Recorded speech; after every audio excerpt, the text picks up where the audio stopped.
The number one reason you're struggling to raise money is because you're reaching out to the wrong audience. You think if I just convince them enough, they would give to my cause. If I just show them the good work we're doing, they would give to my cause. Well, I'll tell you this, that never works. You know that already. You've been in the game and you've seen how hard it can be to raise money by following this process. What you need to do, you need to reach out to the right audience. We call them the ideal funders.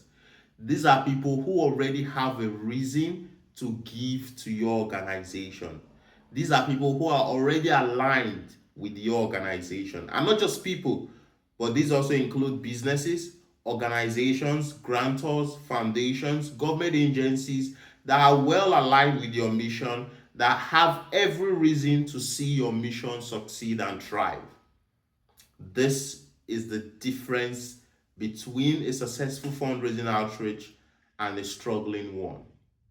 Not everyone is aligned to give to your mission. Not everyone will believe in your cause. Not everyone will see the importance of the very work you do. So if your entire fundraising strategy and your entire fundraising process is dependent on reaching out to just anyone or trying to find people across the community, you're most likely going to keep struggling. So, how do you find the people who are completely aligned with your mission? How do you find the people who believe in your cause? Well, this is one of the areas we help nonprofit founders with. And during our 5 days challenge, the very first day, we do what we call the ideal funders mapping. By mapping out your ideal funders, we map out individuals, we map out businesses, we map out organizations, grantors, and foundations and government agencies that completely align with your mission.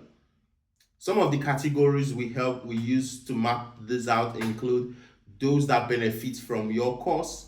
And when we say benefit, we don't just mean people who you serve or people who you impact, but we also mean those who benefit from those who you impact.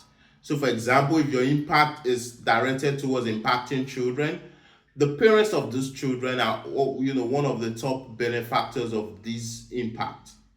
Or if you are an organization that help homeless people, one of the best benefactors are the real estate agents, the real estate companies, the home decor stores that these people go to after they leave the street when they get a home, or when they want to get a home, the real estate agents they go to, right? So you have to be able to identify who are those people that benefit from our mission, those who feed off the work we do. These are the people who would not blink an eye but will fund you because your mission is very important to their survival and the work they do. And of course, there are other categories we also use in identifying who your ideal funders are, from those who look good by associating with your mission, those who've triumphed over the situation that you're trying to meet, right? You need to be able to map this out. And we have about 8 categories of these kind of search criteria that helps us map out those who really align with your mission and those who want to see your organization succeed. In simple words, we say people who have the propensity, the affinity, and the capacity to give to a cause and organization like yours. So you don't just have to reach out to anybody, you need to reach out to those who want to see your mission succeed. That's what's going to transform your fundraising game. That's what's going to change your entire strategy. Because when you begin reaching out to these people, you're going to get that response that you need. And for every no you get, that affects your confidence.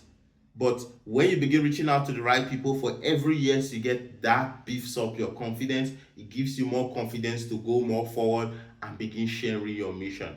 And also, when you begin reaching out to this class of people, you stop begging, because I know as a founder, having been one myself, we hate begging. We don't want to beg because actually we do good for ourselves. We just want to be able to help others. And we don't like finding ourselves in a situation where we have to beg to help others. So You reaching out to just anybody trying to convince them, that's where you get to beg, because you basically find yourself trying to do everything to just get them to give. But when you reach out to those that are already aligned, you only have to tap into their reason to give. You only have to speak to that reason for them to give. You don't have to beg. You only have to invite them in to partner with you because this cause matters to them. So this is what I have for you today. You need to step off the begging trail. You need to step off the convincing trail. You need to step off the idea of just reaching out to just anybody. And you need to start reaching out to those who are already aligned with your mission, those who are already posed to see your mission succeed, those who are dependent on the very work you do. That's what's going to transform your work. And that's what's going to transform the very impact that you create. Tomorrow, of course, I'm going to be coming here to talk more on how do you reach out to these people in a way that gets them to give. Because one mistake most founders or fundraisers make is they reach out with their hands out. But there's a step-by-step process you follow that ensures that you get that donation 70% of the time, and also get them to return to give to your organization for as much as 60% recurring donation. There's a strategy to all this, and you need to learn it, and that's what's going to transform your fundraising game, and that's what's going to help you fund your organization. I'll see you in the next video.